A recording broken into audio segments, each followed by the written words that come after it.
just going to test the audio here. Sounds like audio is good. We will see you shortly.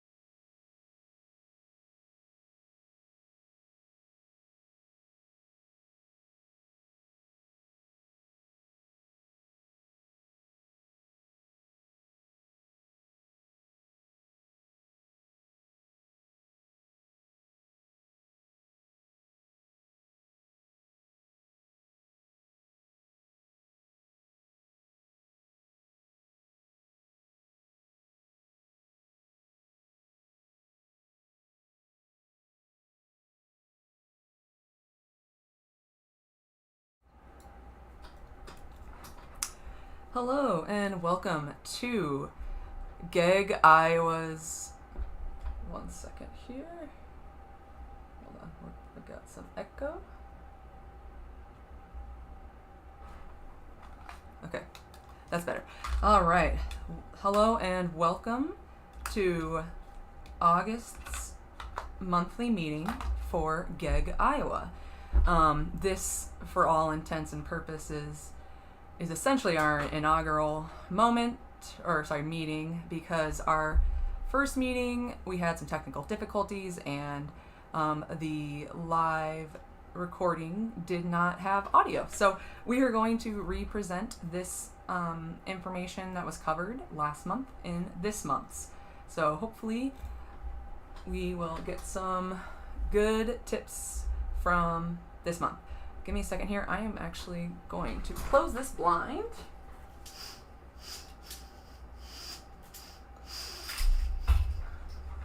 Okay, that is better for my lighting.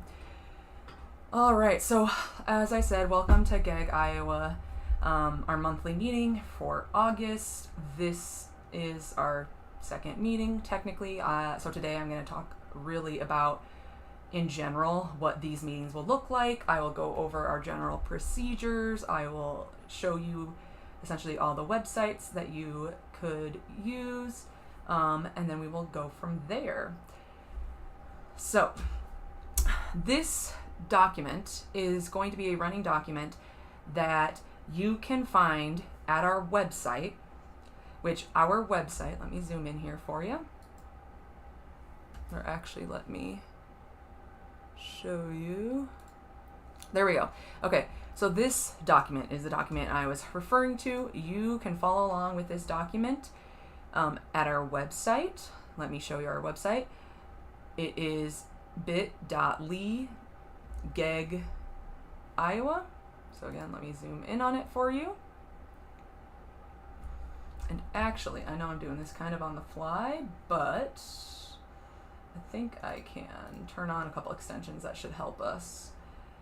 Okay, so hopefully that will help us. So we are going to go to this website, which I actually have it open in another tab, but I will type it out here for you so that it'll come up on the screen I guess it will not come up on the screen until I activate it. Only works on some web pages. Oh, I guess it won't let me do it just in the search, or maybe it'll do it over here. Let's see. bit.ly/ no, okay, whatever. So the website is, let me just zoom in here without distorting your screen here. So the website, and I will enter it from scratch for you guys, is bit.ly/GEG for Google Educator Group, all in caps, and then dash Iowa. The I for Iowa is capitalized. So if you go to that website, let me zoom out for you. This is actually a tool that I will introduce to people on a future visit. Not future visit, sorry, a future session. It's one of my favorites. Okay, so GEG Iowa, you can get to our monthly agenda by going to the link on our website. You'll notice this page, it tells you how to get a link to the video stream for today and future meetings. That information will be available here as well. And then the second link in this second paragraph, preview the resources that will be covered or follow along with us live on the Google Docs agenda. If you click this, it will take you to the spreadsheet that I was just on. And you'll notice that it took you automatically to today's agenda, which I will link that in the future. This running document, I should say, this document is a running document. I intend to use this same document for all of our meetings this school year. Next school year, we will get a new document, and that does sound like it's probably going to be a huge document, but in all actuality, there are ways that we can work around it. For instance, this document has a table of contents, which will help you click. Also, a new feature that you may not be aware of in Google Docs is if you use the page lists format, which is accessed through, let me zoom in some more for you. I think that maybe I should just use this thing to zoom in for you guys. File, page setup, and then you'll notice I've got it on page lists. By default, everybody's documents are always pages. This is a new feature from the last while, so that's kind of interesting. And then another thing you will notice with that, which will make, sorry, my camera is struggling. Camera.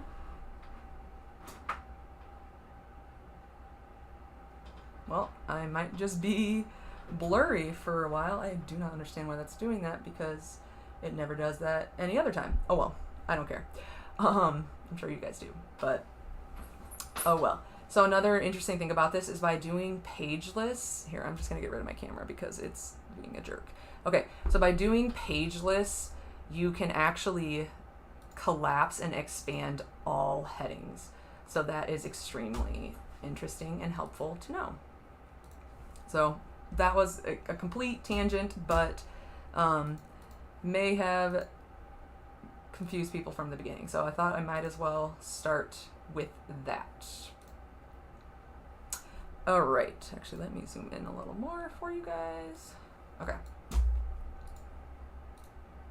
Okay, so down on this agenda, like I said, I'll kind of go over all the different information of what these monthly meetings are going to look like from here on out. So first off, hello and welcome. Thank you for joining us for our first, hopefully successful live stream.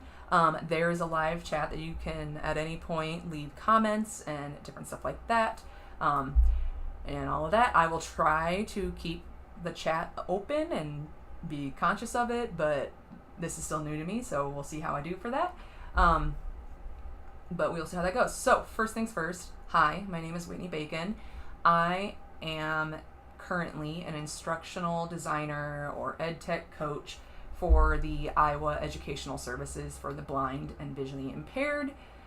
Essentially my job for what we call IES-BVI, that's our abbreviation, but my job at IES-BVI is to assist all of our teachers of the visually impaired and orientation mobility specialists with how to describe it. Essentially anything that they need, anything tech coach related. So if they need help with research, like if they need to find a free tool, I am the person that has the time to play around with different tools, figure out what's accessible for them, because first off, some of our staff are also visually impaired, so I have to figure out, is it accessible for whatever staff member I am trying to coach, and then also for their students, depending on what type of visual impairment their student has. I have been in that position now a little over a year and a half. Before that, here, I'm going to try bringing my camera back up. I don't understand. Why are you just... Okay, we're just going to leave camera off. I'm sorry, guys. So before my current position, you'll learn I have ADHD and it's very hard to keep track. So I'm very organized because otherwise there's no way I would function. I'm sure similarly to a lot of you. So previously, before this position, I taught in general education classrooms. And I don't have actually any special ed background. My job is for the teachers and their tech needs. There's also a staff member who I work very closely with who is more on the accessibility side of things. Since he is an expert, he's also blind. So we actually tag team a lot of different things together.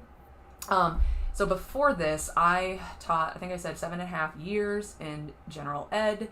I've always done like upper elementary to middle school.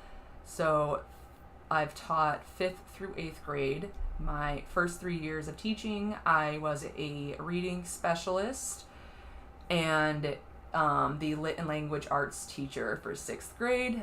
When I was the reading specialist, my first 2 years of that first school, because I actually taught there for 3 years, but when I taught there my first 3 years, I'm sorry, completely losing track. When I was the reading specialist, I worked with 6th grade through 8th grade in that first school, and that's honestly when I realized I had a passion for instructional technology and tech integration in schools. And so at that point, like literally within my first year of teaching, I realized I was, as much as I love teaching kids, I was even far more passionate about working with teachers and helping them enhance student comprehension and engagement and all of that through tech integration. So that is a little bit about the first 3 years, and then after that, I decided that I needed to probably pursue something in educational technology, and so I started just applying for jobs, and I ended up getting a job as a tech teacher for 5th grade through 8th grade. I taught tech for 2 years, and I was hoping that by teaching that, I could put my foot in the door, and then eventually kind of take over for the person who was that district's tech coach. That did not end up happening because that tech coach just was not going anywhere anytime soon. So again, I started looking elsewhere after 5 years. I'm not gonna lie, I was a little burnt out of middle school. So I took some time off, and I had been applying for all these jobs, tech coach related, and I kept getting rejected because of because of me not having a master's. So essentially I went back, got my master's in educational technology. I got my educational technology master's at University of Missouri, and literally two months into starting my master's program, COVID lockdown happened, and then shortly thereafter that, we had the derecho in Iowa, which, if you don't know what it was a huge storm that had so much damage. Sorry, getting completely sidetracked. So anyway, I started that, and then I had to go back to teaching for a year and a half, because when I had paused teaching, I just took a job at a local place in town for IT in the hopes that I could finish and not be so stressed out full-time teaching. But instead, COVID kind of, put a wrench in those plans. So instead, I went back to teaching that fall. So fall of 2021. No, 2020. Fall of 2020, I went back to teaching. I taught a year and a half. When I did that, I was a 5th grade general ed teacher at a private school. And then I taught there for a year and a half. And then in, I want to say, September of 2021, I think that's somewhere around there. I got approached by IESBVI, interviewed, got the job, started in February. So I started this new job in 2022 February. Sorry, totally long-winded. I'm sorry. Hopefully you guys can, zoom ahead if you're watching this as a recording. So anyway, that's a little bit about me. I've also got some contact information for me if you are wanting. Here, we're gonna start highlighting. Okay. So, oops, did not want to do that. So you can contact me at WABacon. Here, let's zoom in some more. At gmail.com, or my Twitter handle. I guess it's now called X. I don't know if I should call. Yeah, we'll leave that for now. Needs to get updated, but oh well. So my Twitter handle is WABacon. A is my middle, the first letter of my first name, my middle name, and then I also, as the leader mentor of GEG Iowa, I also run GEG Iowa's Twitter or X, so you can follow us or me on there. Go ahead and whatever it's called. Okay, so give you guys a quick overview of today's meeting. First things first, this first link it links you to our website, where it just kind of goes over the general guidelines if you are interested to know. So just information about the purpose of these live meetings, the type of participation that I am looking for from the group, schedules and links and all of that. There is also a link that you can go to, a Google form, where this asks you to report that you attended this session. I'm able then to use that. I have a Google Tech Coach endorsement, so it's helpful to be able to tell how many people attended. Then usually I will share some of my top picks that I've been messing around with in the last month, in between each meeting. Then we will have a section for audience show and tell.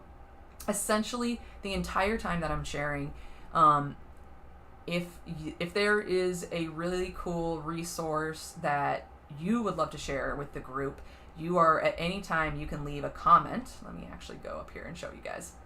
So commenting is enabled on this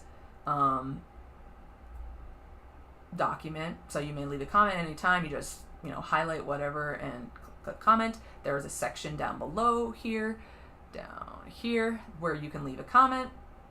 And then when we get to that section, I will look through our comments if we have any. If we don't, oh well, maybe we'll have them the next time. And then finally, we will look at upcoming events. There's also a link to a Google Sheet that has it.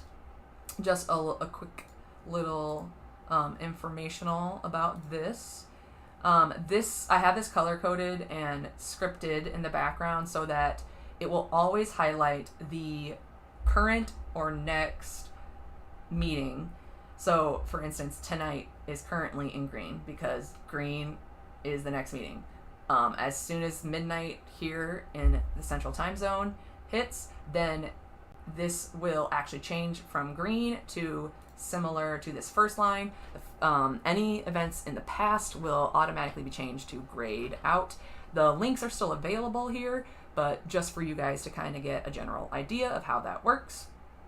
And so as soon as tomorrow, this September 1 will be highlighted, so it just makes it more obvious.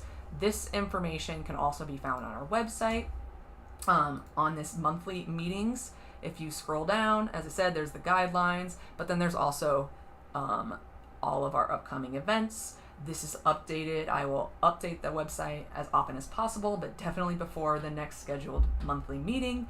It depends on how busy I am with my schedule, but I will certainly get around to it. And that is kind of the gist of that. Some final things to note. Up above, so at the very top of this document, let me zoom out for you guys. I will always have the table of contents. So as we have more and more meetings, this is going to get bigger and bigger. At any point, like if you come back in 3 months, or if you watch this well after the fact, you can come to the table of contents, click it, and it will take you to whichever session that you want to go to. So that's kind of helpful. Same thing with like our Learn More. So the Learn More section has just general information about GEG Iowa that I might not necessarily cover every time, but it's always here. So the first section is ways that you guys can connect with us. So it's got a link to our website. It's got a link to my personal email that I will respond to. It's got my Twitter, which again, I will have to update that. I don't honestly even know. I wonder if this redirects. I'm curious to see. Okay, so the URL still works. Very, very interesting. And again, whatever. Our Facebook page, I do run the GEG Iowa Facebook page. Please like and subscribe, or whatever you want to call. My YouTube channel, it will take you directly to my live, so whatever is playing that day or whatever is next going to happen. And then finally, this last one, email discussion group. If you guys have ever heard of Google Groups, which I can also talk about that another time, but this is essentially an area where you can get on an email thread. You'll get emails depending on how often you want to get them. You can get every single email. You can get on what do you call it, abridged, or you can get when they like send you a bunch of them all at once. Up to you. This next section, and also notice you guys, while you guys are on here, you guys are able to expand and collapse, and it shouldn't affect me, because as a commenter you should be able to do that and not affect me. I'd be curious to try that. We'll see. On this next section, we'll always have a link to join us live. So again, that was mentioned up above, but all of that. So meetings are going to be typically held on the third Wednesday of every month from 7 to 8:30 in Central Time. Keep in mind, yes, I'm well aware that this right now is actually the fourth Wednesday. Unfortunately, we had opening day for our staff last week, Wednesday, so unfortunately I was kind of occupied with that. So this time we were doing a different time, but I will keep our dates updated as often as possible. There is a link for you guys to subscribe to the calendar event. So if you click on it, it'll pull up this little window for you. Let me zoom in for you guys. Go away thingy. Okay, so yeah, all you gotta do is click add, and then it will add it to your existing Google Calendar. So that is extremely helpful. Keep in mind the date. There's also a link to the live stream on our website and all of that jazz, and on the monthly agendas, all of that. This last section of the Learn More is leave feedback. So at any point, if you guys have questions, comments, suggestions, resources, links, please feel free to share them. You can leave them in the chat of the live stream on YouTube. You can leave them in this document. As I mentioned earlier, commenting is enabled, or there is also a Google form you can fill out at any point, and that doesn't necessarily have to be live. I will always review this the night before live, and maybe if I am quick to get to it, I will try to a couple hours before GEG Iowa meetings, but I will kind of look through that and go through those during the what did we call it? Audience show and tell. So that's when I kind of will go through that. So that's kind of how we can connect. So now it is time to get to the meat of today's session. Today I have 3 of my most used and highly recommended resources, ed tech resources that I use literally every single day. I'd say 65% of my day involves one of these 3 resources. So highly recommended. I'm going to kind of go through each of them. I will show you examples of each of them. There are links on this document. I always will try to have a link to the like install page or the login page or the sign up page. I will also, for every resource that I ever share with you guys, I will always try to link some kind of related article, video, website in general that gives you more information. So for example, with this first one, there is a linked YouTube video that talks about this first tool. And then if there's other stuff, for instance, for this one I'll be talking about, there's an educator discount. So I put the link for that there and all that. If we have time, I will also go over our bonus tool, which was really popular in the last couple of weeks. So you have most likely heard of it. We will see. Okay. So our first one is called Awesome Screenshot. Awesome Screenshot, guys, is the #1 tool that I use. Like, hands down, I use it every single day. I cannot even tell you how often I use it because it's like almost entirely the only tool that I use to take screenshots, to edit screenshots, and send them to my staff, because a lot of my job duties are to like send instructions to my staff, and it gets a little extra difficult when you have visually impaired staff, but that's neither here nor there. But essentially, this tool is phenomenal. There is a free version and there is a freemium version. There is no teacher discount, unfortunately, not yet. I have asked them, and maybe we'll see if there is in the future, but absolutely phenomenal. Highly recommend. I'm going to show you guys how it works. Essentially, anytime you guys see any kind of image in here that is not just like, your standard picture that you probably got, like of a cat. Anytime I've added text on a picture, anytime I have arrows on a picture, anytime I have anything blurred out, 99.99% chance that I made this with the help of Awesome Screenshot. So, first things first, Awesome Screenshot is a Google Chrome extension. Extensions are essentially programs, applications that you can add to a web browser that will enhance your browsing experience. So in this case, Awesome Screenshot is a screenshot and recording tool extension. So I'm not honestly sure if it's available on anything besides Chrome, but I personally use Chrome for 95% of everything I do.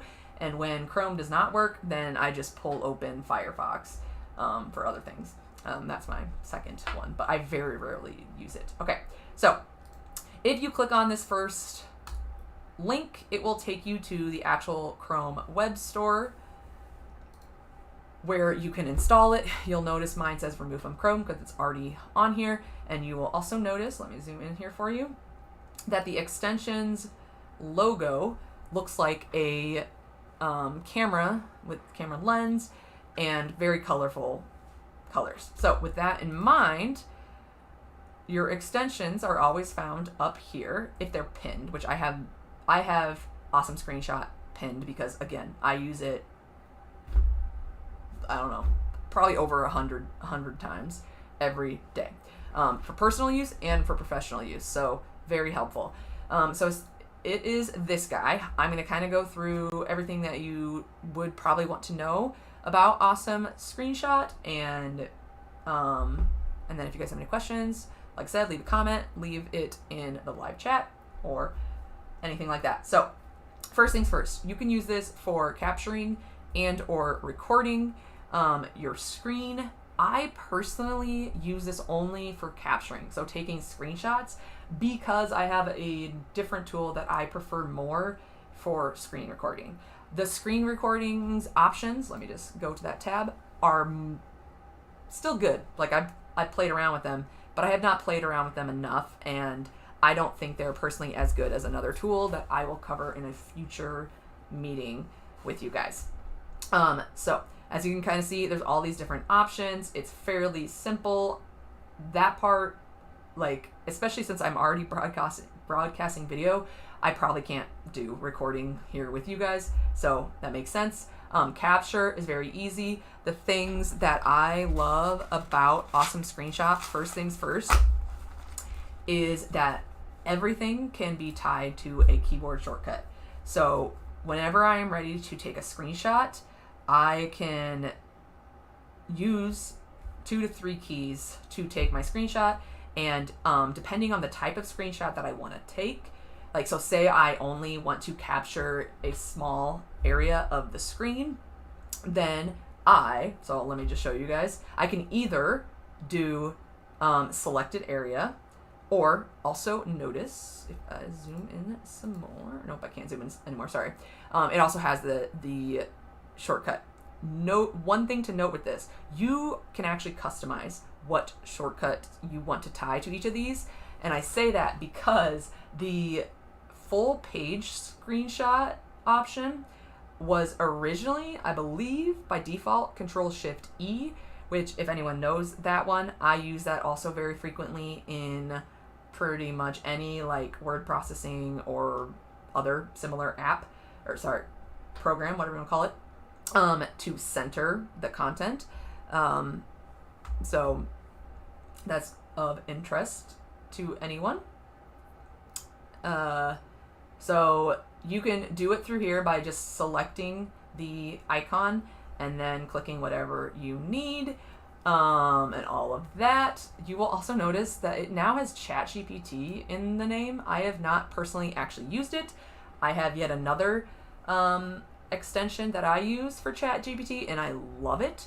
That is something that I should explore and see, is it actually linked to ChatGPT? Because I have noticed there in the last 2-3 months, we all of a sudden have a bunch of ChatGPT related extensions. Some of them are not safe. And so I have tested a lot of them and hopefully have been able to figure out the ones that are best aligned. The one that I personally use is like, was created in junction with ChatGPT, OpenAI. So I personally love it. Again, I will cover it a future time. If you care to just see it, I think it's just called Search GPT for Chrome. So, but again, I will cover it in a future session. So yes, you install it here. You do whatever you want to do. There is so much different options here available. I'm just going to show you guys some examples of screenshots that I have used for work, and then we'll kind of go into more features.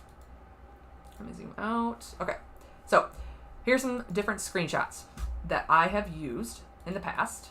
So this is one. I did this with Awesome Screenshot. In this case, I just did it as full screen or full window. Either that or I did full screen and then I cut off parts that I did not actually care to have. Then I was able to add rectangles extremely easily. One click, you got that. Then I was able to add arrows, again, one click. I was able to, if you notice right here, this little circle, again, all of that I'm showing you with Awesome Screenshot are free features, because I personally do only have the free version.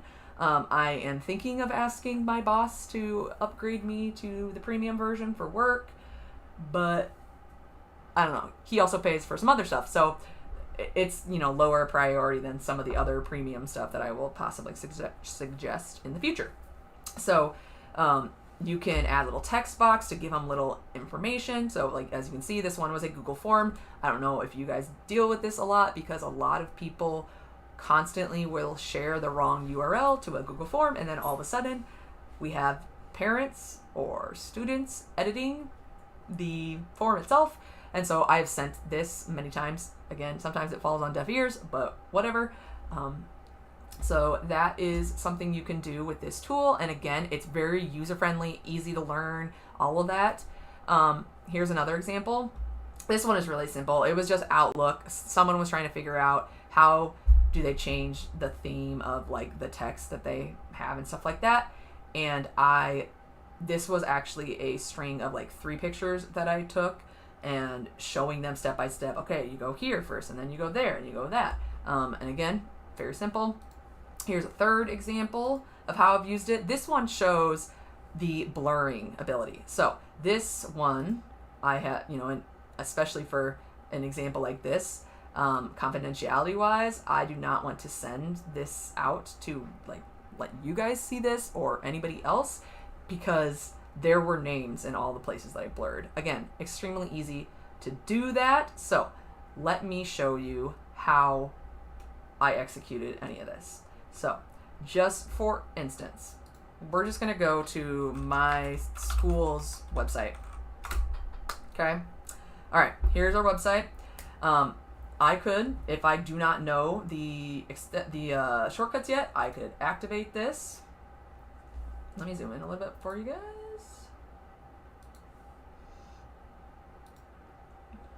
Hold on. I also want to turn this on. Okay. We're going to see if this works. I don't know. Sometimes it does. Sometimes it does not. Okay. So I'm activating this, and then I'm going to do selected area. So what I want to do is I want to take a picture of this kid. And so you can see there's a crosshair.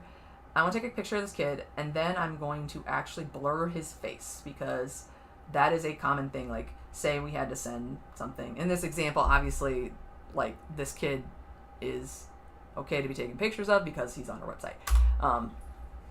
Okay, so it is as simple as, let me get this out of the way. Simple as drawing around it, put in capture.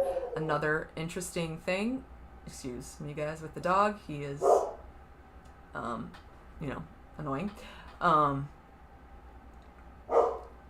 also notice here, we're gonna press escape because it's having a slightly weird thing. Hold on.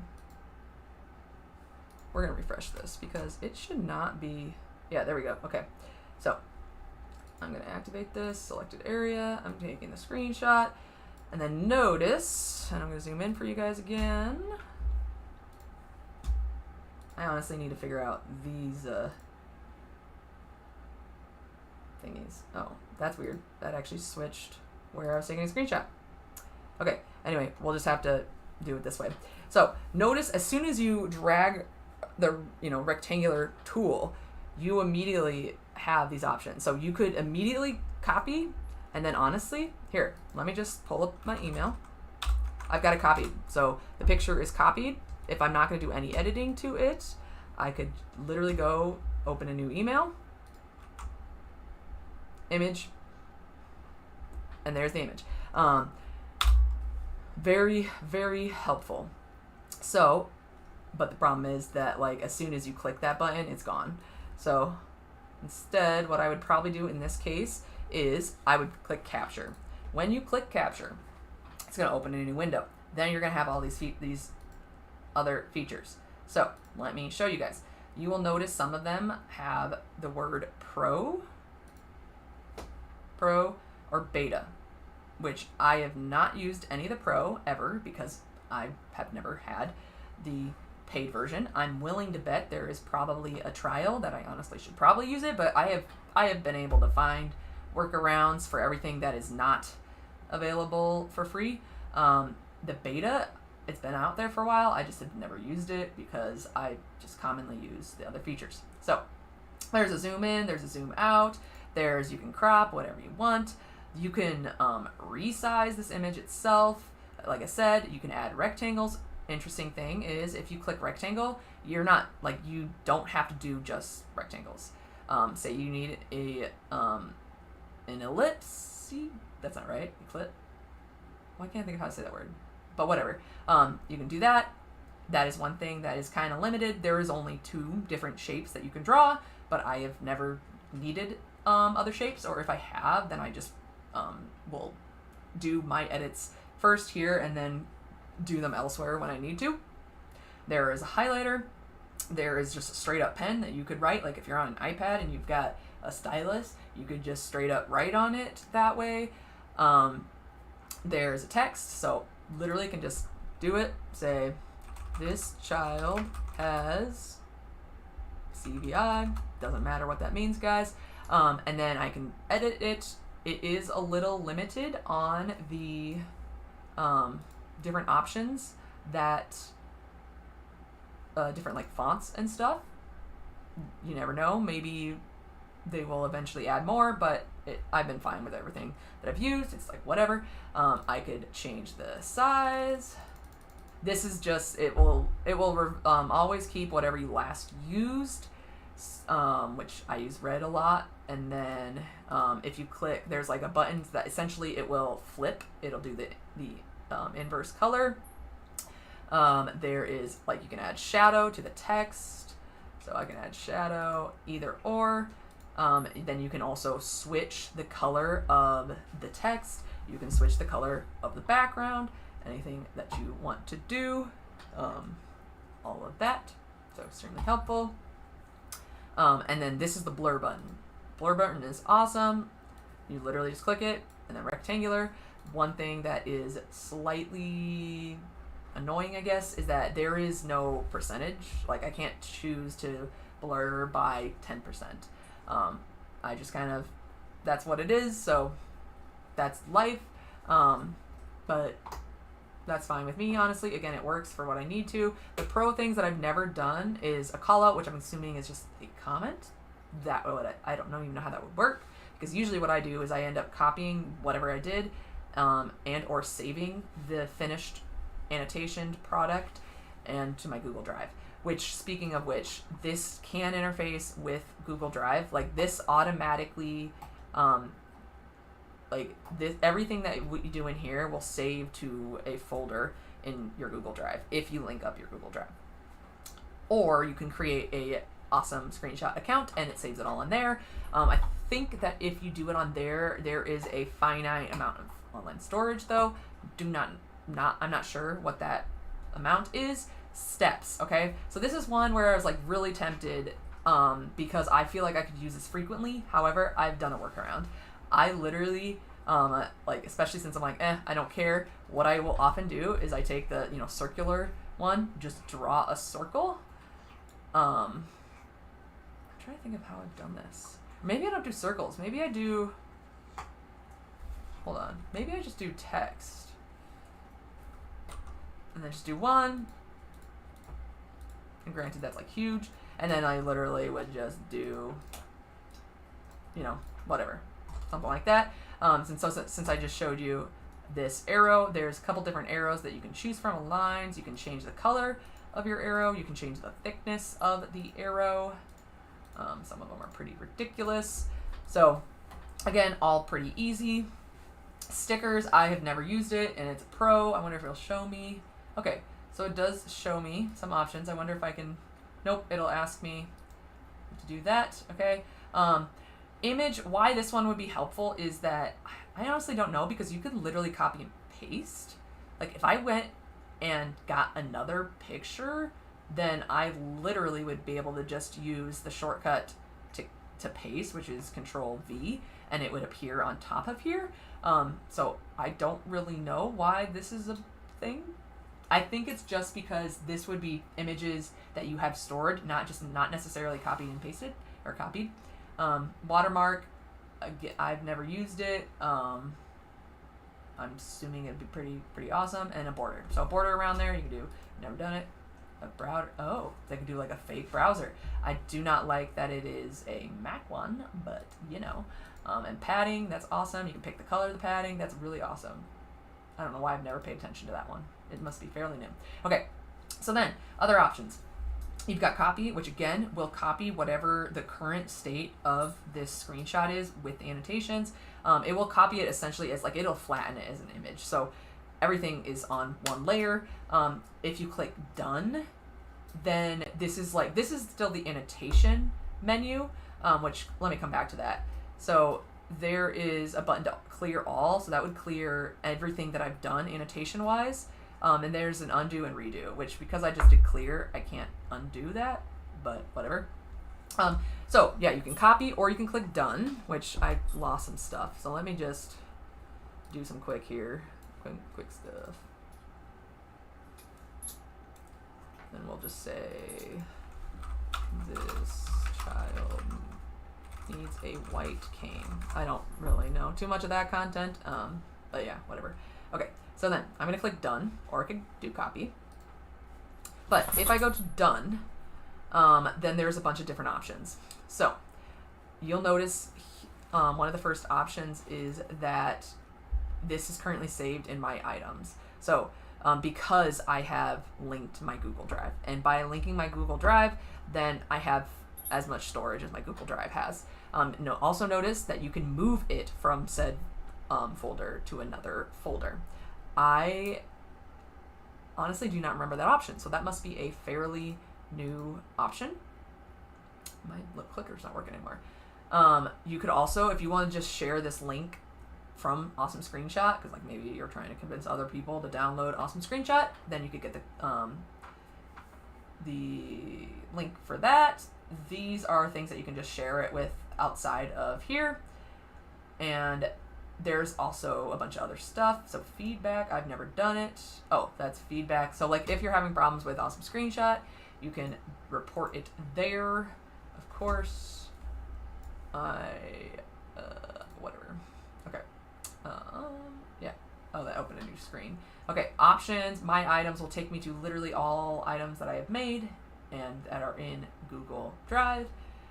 Options is where you'll be able to, set the custom screenshots, which notice Control and Shift are locked, but you can change whatever thing that you want. The nice thing also is that if you are using a PC, and I'm sure you can do this with a Mac too, but you can actually set it so that one of these is also automatically linked up to the print screen. So anytime I do print screen, if I hit the print screen one, it automatically thanks the selected area. Because I tied it to that. You have to do that in the Windows settings if you are interested in learning about that. I can certainly you reach out to me and I can kind of help you with that, or I can cover that on a future time. And then there's other options that you can use. Oh, 1 second. The naughty doggo is eating some underwear. Here, you have toys. You got toys. Here, just because I want to see if my camera works. Yay, my camera works. Bunsen. Here's a Bunsen. Here's a naughty boy. Who's a naughty boy? Oh, he's a naughty boy. Yes, he's a naughty labradoodle. Okay, go get your toy. Okay, anyway,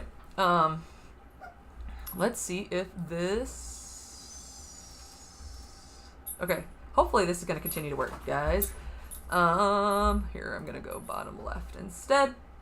So, like I said, I highly recommend that you guys install this and start using it. It is phenomenal. Let me show you guys if there's anything else in the menu. I think I pretty much covered it. Oh, one final thing is that after you take a screenshot, so say, let me go back to ISBBI. Say I want to take a screenshot of this, which I for sure have done that before. So right now I literally just clicked print screen because it is linked to my, hold on. Okay, so again, it brings up this option, and again, I could do copy or capture. I'm going to click capture.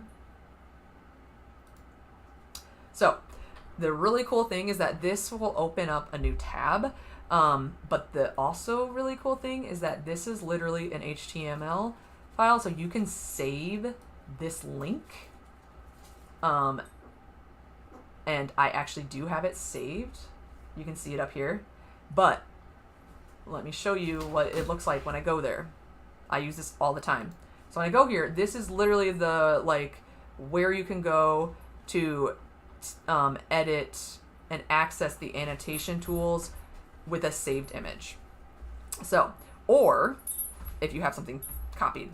So I can come here and I can hit paste, and then I'm all of a sudden back in that annotation tool. So that is also really cool to be able to link that. I tried to actually link the actual link to do that, to get to the annotation tool, to the online thing, but it does not, it's not an actual link.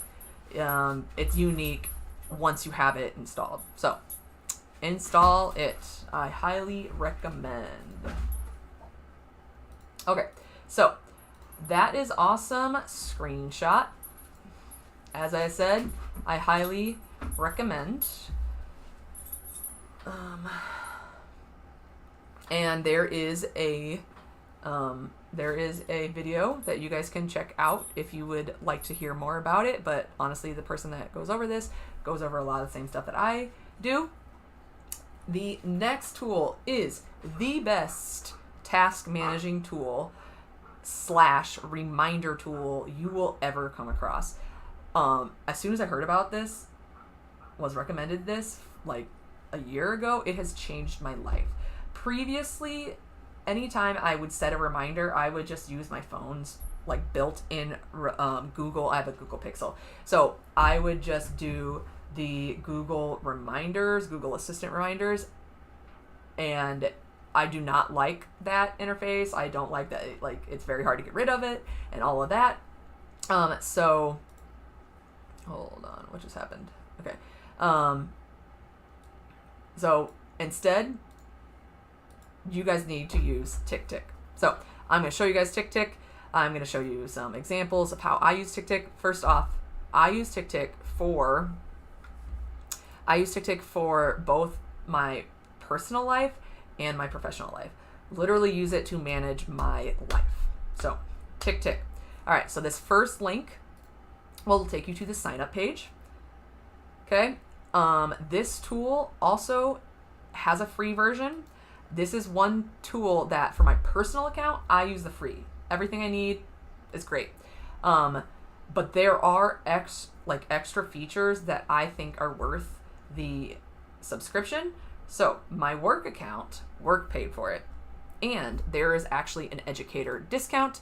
An annual subscription for TickTick is like $29.99 or something. But with the teacher discount, it's $20. Oh, wait a second. They must have increased this because it used to be $20 after discount. Interesting. Now I'm curious to just look at what their prices are. But we're getting $35. It's gone up. Well, that's stupid, but sorry, guys. But still probably worth it. Or try it out with the free account and see whether you want the premium account. So, TickTick. Okay, so I'm going to show you guys some of my work stuff. We're going to zoom out because my screen is crazy big. Maybe. Where did it go? Oh, there it is. Okay, so this is TickTick. I use dark mode for a lot of things. I think I can switch to light mode for you guys. But that is not fun for me. So we're going to go back to dark mode. Okay, so this is TickTick. I use TickTick for literally everything for work. So I have a requests board essentially for anything coaching related. Anything that comes through from my teachers that I need to work on, I will put their names, which is not really great for confidentiality, but whatever. I put their names on here because that is one downside. It doesn't really have a way to tag a person, even though I don't want to tag them. I just want to remind myself who I am working on this topic with and for. So yes, you can very easily create every single task that you want to. It's literally as simple as pressing a plus button, or if you're on the main screen, I believe, yeah, if you're on the main screen, you can just literally start typing. So today, what is one thing I was saying earlier? I've lost it, but that's okay. So let's say next Tuesday, which as soon as you put a date or give a what do you call that? Next Tuesday is automatically, it's ooh, I need to, it will assign it to whatever you're saying. So next Tuesday, so notice it assigned it to August 29th. Or if I say September 11th, 2024, it will automatically plug that in over here. And at any point I can click on that to change a bunch of different options about it. And there's a lot of stuff that you can do with this. Why TickTick is amazing? The biggest reason that TickTick is amazing to me is the snoozing feature, in my personal opinion.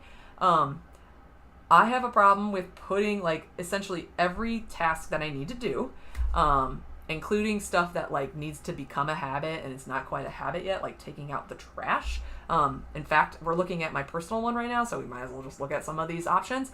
So I literally have a reminder for tomorrow to cancel a Stars subscription. You know, that's live. Pick up cat food and medicine, which I have not done. Or no, I did do that. Or actually, the fiance did that. But whatever. Then I have reminders. I recently got a CPAP, and I was told that you need to order this every 30 days and this and every da-da-da-da. You can have things set to recur. All these different color things are different like tags that I have put them under. So like, for instance, I can go to all of my stuff that has the tag pet linked to it. So clean litter boxes, which you will notice I have been really bad. That's not actually that far out. But I am pretty bad about cleaning them pretty consistently. Apply tick stuff, which I did not even see that one. And then the dog needs dewormer in about a month. So those are all really nice. The nice thing about these reminders is that you can enable them to come up on your desktop, and then when they come up, so let me just show you guys, let me just set one for like 5 minutes from now. Let's just say, what should I say? Reminder to,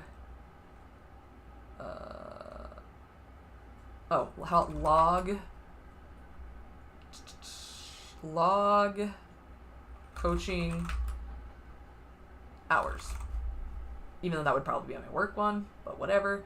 So I'm going to set that to today. I'm going to set it to, let's say 8 o'clock. So it's going to go off here very shortly. It's going to go off on time. I could repeat it.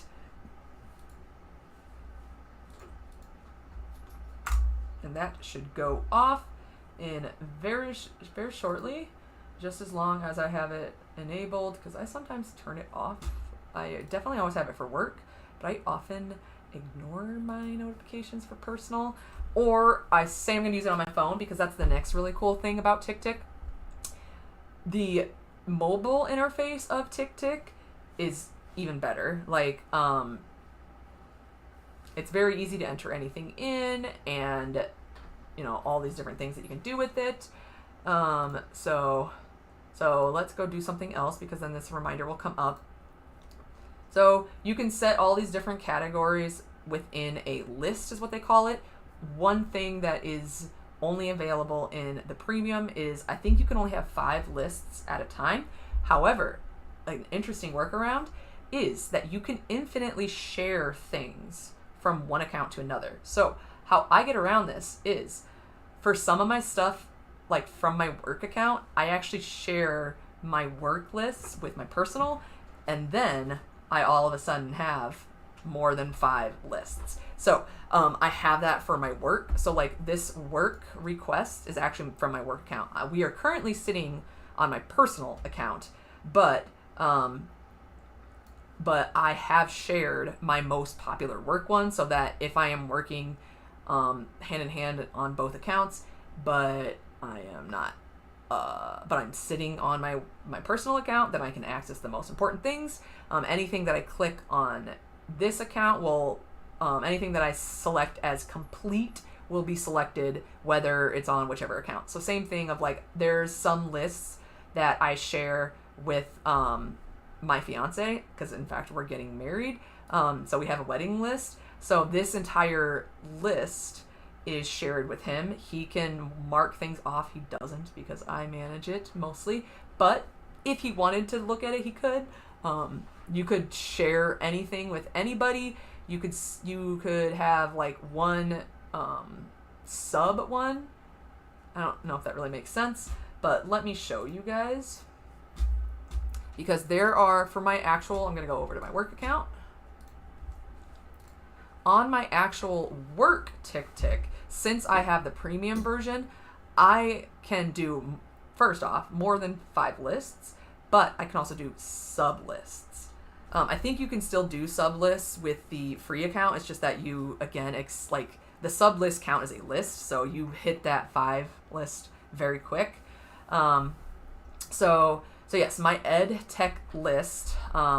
There is the request. There's GEG Iowa. There's projects that I was supposed to complete this summer.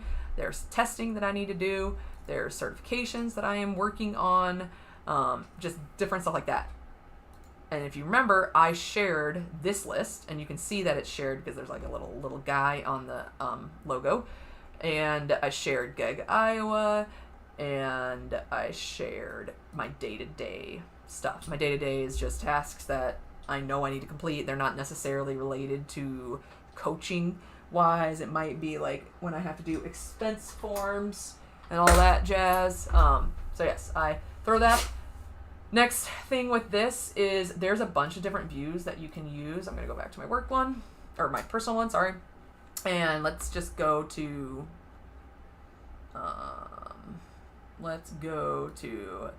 day to day. Oh, I didn't even notice this come up. So there is this notification that you need to log your coaching hours. So there's a couple different options I could do. I could click view to go specifically to that task on the web browser. I could mark it as done if I actually got it done. 9 times out of 10 though, especially for like my personal stuff, I will often instead click snooze. And then on the web version, it's a little more limited. So 15 minutes, 1 hour, 3 hours, all of that. On the mobile version, which I will show you guys, but I have not worked out quite yet how to put it on, but I will just show you guys because it also came up on my phone. So this is the same exact notification. Again, it's not going to be perfect, but when I click snooze, it gives me way more options, and I'll just tell you guys what the options are. The options are 15 minutes, 1 hour, 3 hours, tomorrow morning, or custom. So custom is, I use this a lot on my cell phone because it's like, okay, it's like, especially the cleaning the litter box, I often put it off, and so I'm like, ooh, I should probably just change how often that reminder happens. I just continue to not do that. But you know, you can be as organized as possible. That doesn't mean you're gonna actually do the task. Okay. So anyway, we're gonna go back to here. All right, so I'm in my day-to-day work stuff, and then first things first is that on this list, on this board, whatever you want to call it, I created these categories because how I like to do a lot of my work stuff is I will almost always have things that I've already started doing. I need to keep working on them, stuff that is on my to-do list, and I need to get around to it as soon as possible. The stuff, like, have a waiting list for, like, I have done everything that I need to right now and sent it off to another staff member, and I'm waiting on their response, and then maybe it'll go back to in progress. I have an ongoing category for stuff that I need to check on every so often. And then I also just have almost every single list I have an assigned, because when I have not actually, like, when I first create a task, if I don't know where to throw it, then I will throw it in there and then I'll deal with it later.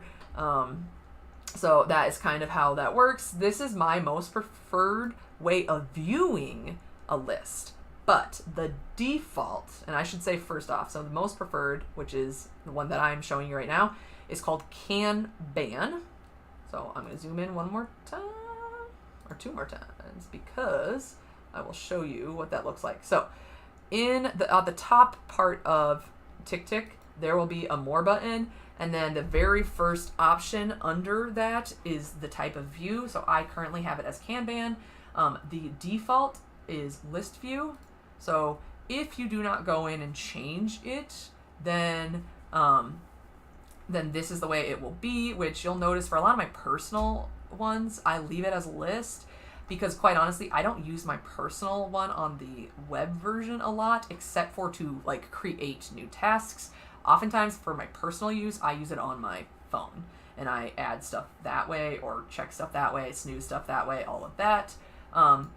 The third view is timeline view, which, oh, it's not going to work on here. Hold on, let me show you guys on my premium account. So this is my work account. So that is a premium feature, but timeline, oh, it's actually not necessarily premium, it's just that it's new. So, and I've never used it. My problem with this is, like, yes, I do often put dates on stuff, but I get really bad about, like, just picking an arbitrary date. The also really cool thing about this is you don't have to assign a date. If you literally just start typing something, there will be no date set. But as I was kind of showing you guys earlier, it's pretty easy to to make a new thing. So let me just go to here. And so since I did that, and oh, I guess I didn't actually hit, hold on. I'm gonna snooze this by, let's snooze this 1 hour. So yeah, this is now snoozed for another hour. Okay, actually I did cancel that, but whatever. Oh, actually, let me show you guys. So it's very easy to literally just mark something off. Because I did cancel the subscription, I'm clicking that. Any other ones that I want to work on, all of that. Notice for these personal ones, I do actually have dates assigned, but a lot of them, I think I've returned my stuff, but a lot of them I just have been really bad about. I did this one, write a letter to my teenage self. I've definitely not done that. I have booked an artist for the wedding. This is one that I honestly should just probably get rid of because I never do it. Hold on, we're literally going to get rid of this because it's pointless. But since I brought that up, notice there's a lot of options. Like you can, if there's something that like maybe it's a recurring one, but you're not going to do it, like so for the clean litter boxes. So say I currently have, let's just go to clean litter boxes. So there's a search feature, love it. Clean litter boxes. So we're going to clean litter boxes. Okay, so you'll notice it is in here a lot because I have this set as recurring. So if we go to it and we go and like click on the the date information, it'll show you what my current settings are for it. So I have this set to go off at 5:30 weekly on Tuesdays and Saturdays, and for it to recur endlessly. I am, like I said, I'm really bad about it. I honestly probably do it about every 4 or 5 days, but then I also just forget to click it off. So quite honestly, I should maybe get rid of it, but I can definitely say, yep, I've done this. Let's catch up. We'll say I actually have not done it in a couple days, so I still need to do this. But so that is kind of interesting. Again, it's very easy to change all of this. So say I wanted to get a reminder weekly. I wanted to do a monthly reminder, not necessarily about clean litter boxes, but about anything. Yearly or custom lets you do a lot. So custom will allow you to make the recurring thing a bunch of different things. So you can do it by the due date, or by, like, say I need to graduate by May 2024. That could be that, or maybe it could be like, yeah, get this assignment done by this date, all of that. And then you can switch whether you want to have it day, week, month, or year. So that is those options. We're going to click OK. Click OK. And then there's also like a flag. So if you want to like color code it by how big of a priority is, I honestly don't really use this much. Another feature that I don't really use is that for all of these, let me go to one that would probably be relevant. Honestly, not, well, okay, sure. Let's pretend like I have actually worked on this. I have not worked on this with my therapist. Go to therapy, guys. Everybody needs therapy. So there is a progress bar. So say I've done like 60% of this. Again, there's not, like, this is just for your own, whatever you want to call it. Like, it doesn't remind you like, hey, you only have, well, actually it might. I've never used it. So that is a cool feature. Yeah, if things are like overdue when you are looking at least on the mobile version, the very first stuff that will show up is things that are overdue, and then it'll be today, and then whatever.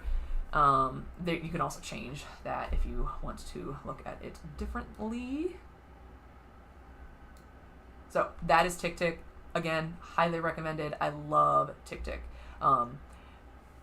You don't necessarily need to get the premium version. Start off with the free version. Use it on the web. Possibly install it on your phone. Another really cool thing about the mobile app is that it can link to Google Assistant. So instead of usually telling Google to make a reminder for blah, you could instead, and the wording is a little annoying, I have to always look it up every time. Eventually I'll remember, but it's something like, tell TickTick to create a task for blah on this date to do blah, blah, blah. And if it's working correctly, then it will go in there. If it's not, then it'll just make a Google Assistant reminder, which is annoying, but that's life. It's been like that for a little while, so I'm hoping that that will get better in the next year or so. The other downside I will say about the mobile version is that there is currently no way to be logged into more than one account on the mobile version. So I kind of get around this because I actually have a work phone, so I log into my TickTick on my work phone and honestly never really use it because I just use it through my web, and then once I'm not working, I try to not look at any work-related tasks on TickTick, and then my personal one I'm logged into on my personal phone. And again, anything that I shared to my personal account, I can access it on the mobile version. So again, that's the workaround. And you can share, that's a free feature. So it's the major things that are premium are the number of lists you can have. It seems to, for free, you can seem to have essentially as many tasks as you want. I think the calendar might be premium, which again, I don't care about. I never use the calendar. Maybe it'd be useful for others, but yes, right now this is just showing a sample because I'm on my personal account, which does not have the premium. So that is a little about TickTick. There's also, just like every other app, you can explore their settings and whatever you want to do. Also with TickTick, as with almost everything else, there is a extension, which I don't really use the extension. I don't think I even have it turned on.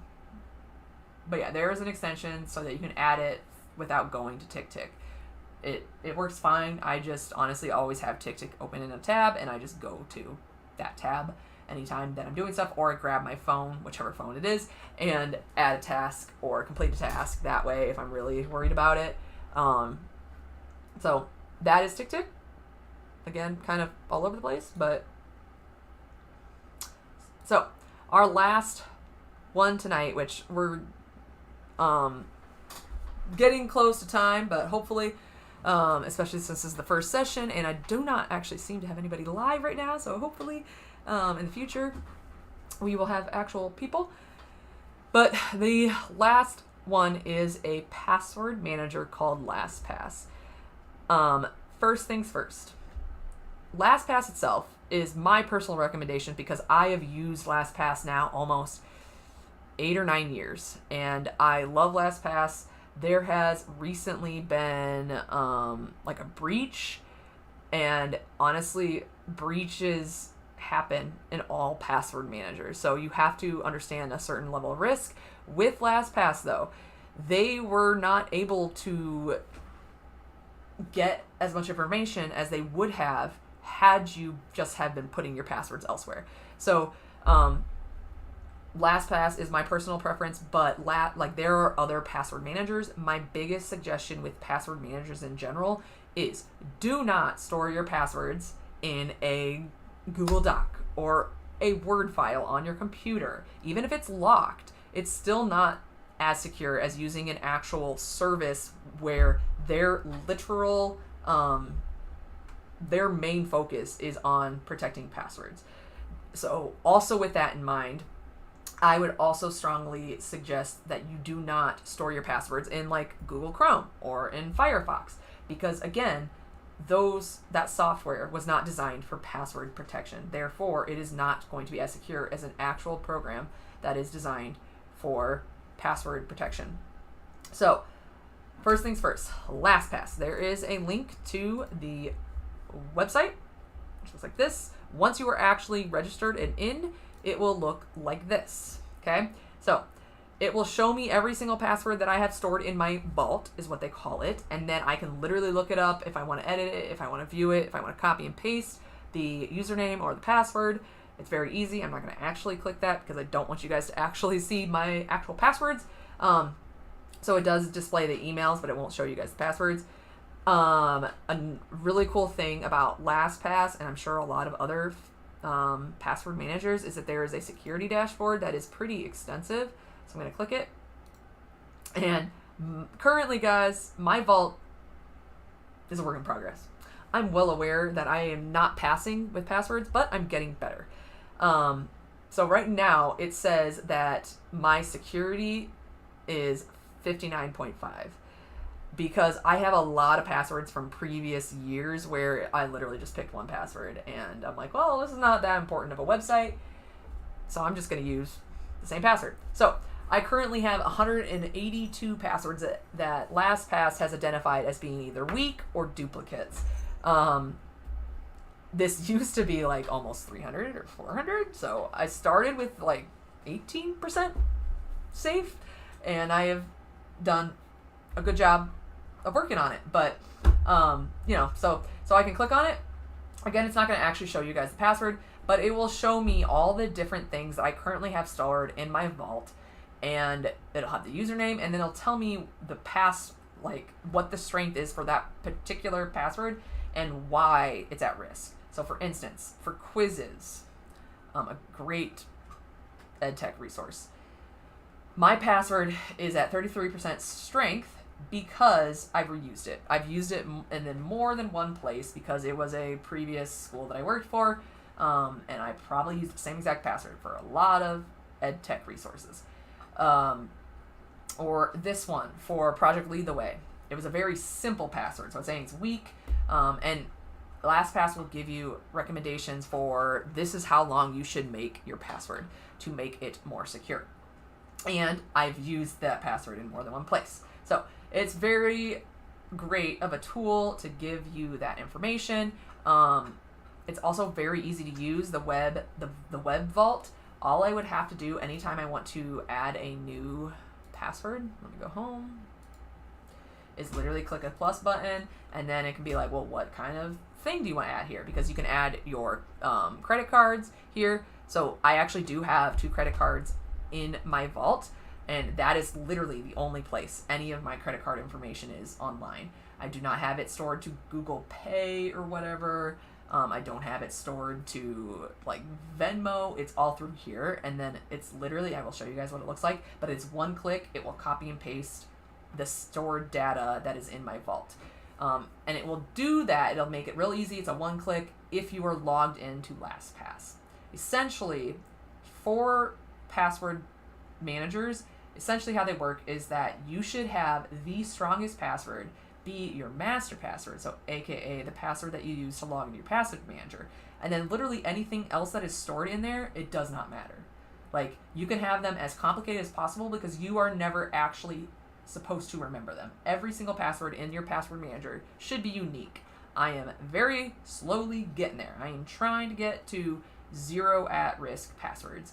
All unique, not reused, all of that. I need to start deleting stuff that is older, but I'm just worried about not actually closing the account before I delete the password in here. So that is something of note to be aware of. Another really cool thing is that, so password is the most obvious, easiest one. So I'm like, okay, you can literally put the URL in. So say this is for google.com, which you can also have it in another tab. And then you can just put it in there. You can name it. You can create subfolders. I have so many folders. You can do all of that. There's advanced stuff. The other really nice thing about LastPass is that it will generate passwords for you. You can do that through the web version. I think that is under security. I don't know where it's at. Maybe it's under here. I'm not sure, but we're running out of time. So that is really interesting. LastPass is also an extension. So if you get LastPass, and I should say most password protect managers, they usually have a web version, they usually have a mobile version, and they usually have a web browser extension. And also, as a caveat, LastPass does have a free version. There are also other password managers that have free versions, and there's also freemium, premium, whatever. I am a premium user of LastPass. The only reason I'm a premium user is that I previously used it when everything was free, and then they decided if you're going to use the free account, then you have to pick one version. Like, you can only use it on in the web, or you can only use it on mobile. I wanted to use it both because it's convenient for both, so I pay whatever the price is, which I have the pricing plan linked. I think it's linked on the agenda. If it's not, then I will put it on there here shortly. So yeah, it's got the different options. So we currently use, both me and my fiance, we have 2 separate accounts, but we pay $3 a month, or I think we've got a discount if we paid it off for the whole year, which we do. That honestly, we should have, we both had LastPass before we started dating, so we honestly probably should have done a family plan, but something to consider maybe. Yeah, who knows. So that's actually new, because that did not used to be a thing either. So that's all very interesting. It tells you exactly what kind of features that you can get and all that. So let me show you guys real quick, because we're running out of time, what the extension looks like. So this is what the extension looks like. This is generally what I use it for. On the go, oftentimes I don't go to the vault until I need to actually edit a saved password, or after it saves a password, like a new password, then oftentimes I might have made a mistake and I need to really quickly go to the vault and edit it. So I'm just going to show you guys an example. Here's a website that I go to frequently. I've got it stored in LastPass, and one of the settings in here when you're saving stuff is, let me just show you guys, add password. It'll ask if you want to enable autofill, and that's why actually my username and my password are already here, because for this particular website I have enable autofill enabled. Then you can also have it set to log in automatically. By default, I think the only one that is clicked is this autofill. Or you can, if you're really worried, for certain financial websites possibly, you could require that you have to re-enter the master password, which is also another good option. If you are in a website and you create a new one, which of course, well, we'll just do it like this, even though it's already recorded. It will, as soon as you click the extension, it will pull up that URL, and then you can customize it to your heart's content. I could change this to Blood Center Impact. I don't remember what they're called, but I don't know what it's called. But it's Impact something. Username, I could say my username is WA Bacon. My password's gonna be whatever. Once I actually log in, I didn't actually save that one since I already have this one saved. If you change your password while you're on the website of something that's already stored, it will prompt you and say, hey, another window will come up on this right here, and it'll say, hey, do you want to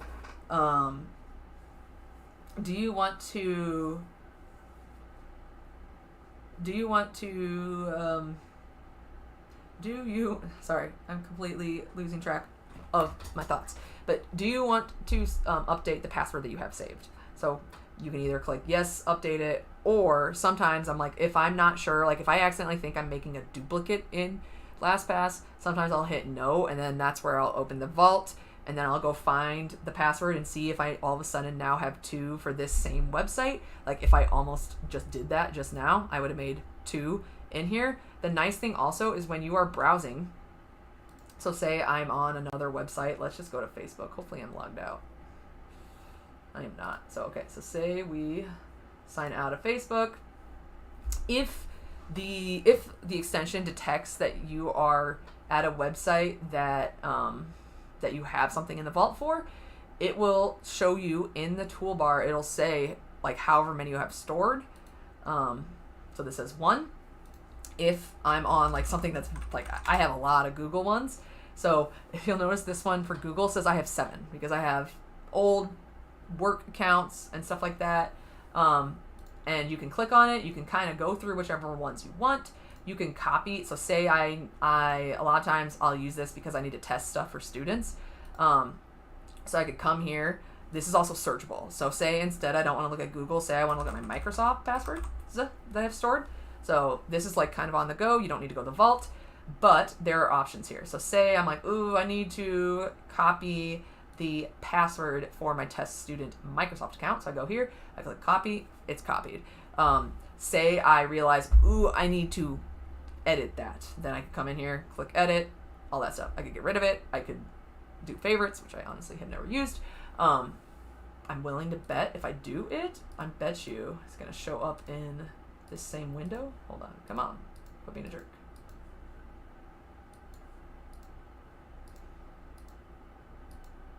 Oh, I'm just impatient. Oh, favorites. There we go. Okay, that's kind of interesting. Recent. That's another one I forget to use. So that is LastPass. Trying to think if there is anything else about LastPass that I should show you guys. Oh, actually, one other really cool thing is that, again, the whole point of password managers is to have secure passwords. So this is the other strong suit of LastPass and of most password managers. The whole point of it is that you do not need to remember any of these passwords. Your password manager remembers them, and then you can just easily open your password manager, copy and paste. So if I were to create a password, I could easily tell it how much I want. Say I want 28 characters. It'll do that. And I could literally copy it by just clicking a button. It's copied. I can go paste it. I can like create a password from here. I can like, oh, I don't like that one. Let me try it again. Say I want to get rid of uppercases. So I've tried again. Try it again. Very easy. Love it. Absolutely one of the best features about LastPass and about most password protectors. So finally, yeah, so you can search the vault, you can do the generator, you can get some alerts here, which again, I don't really pay attention to, or you can access your account there. So that is LastPass. Unfortunately, I took forever to kind of cover it. One final thing that I will show you guys and I'll just leave you on is, I'm sure people have heard of the password game. Password game is just a fun little game that you can use to like learn about what makes a secure password. Essentially, a secure password is a password that is extremely long and random. It cannot be, Bunsen, my dog's name, Bunsen 123. It should not be. So it'll tell you, and again, I got like 3 minutes, so I'm just going to show you. All right, I'm going to choose password. We're going to do password, and then it's going to show you, okay, it must be at least 5 characters. Great. Your password must include a number. All right, we're going to put password 1. Okay, must include an uppercase letter. I'm going to do A. Okay, must include a special character. Let's put a there. Okay, the digits must add up to 25. Okay, so I've got 1 so far. Let's do 5, 5, 5, and we're going to get rid of 1. Oh, wait, 5, 5, 5. Duh, that's 15. Okay, must include a month of the year. Let's say March. Yeah, so it's kind of ridiculous, but that's kind of the point. It's wanting to teach people your password needs to be more secure. Your password needs to be more random. You should not have, Google 123 or Whitney 123 or Bacon, my last name, 123. So that is LastPass, and that is the password game. All great things. I do not believe that we have anyone who left any comments. And upcoming wise, you can click on this link, you can see, but our next meeting is going to be on September 20th, and just in a month, which I think September 20th is the 3rd Wednesday. So that is exciting. Our October one will actually be the 4th week because me and my fiance are going to be driving out west to the Grand Canyon during the 3rd week of October. And then November will be the 3rd week of November. And then December is currently set for December 20th, but I highly doubt that it's going to be on December 20th because it's, right before Christmas. So that is kind of everything, and I expressly am so glad that you guys joined me and that you hopefully are going to be with me and GEG Iowa on our journey to get more followers and become more connected. I just cannot wait. Thank you guys so much. I look forward to seeing you guys on September 20th. This document, remember, is going to be our document that I will try to keep at all times updated, and I will try to have our agenda on here within a couple days before the actual event. And now my Mr. Bunsen is starting to bother me, which that tells me that it is time to sign out. Thank you guys again for watching, and please contact me in any way that you see fit, and I cannot wait to hear from you guys. Thanks. Bye-bye.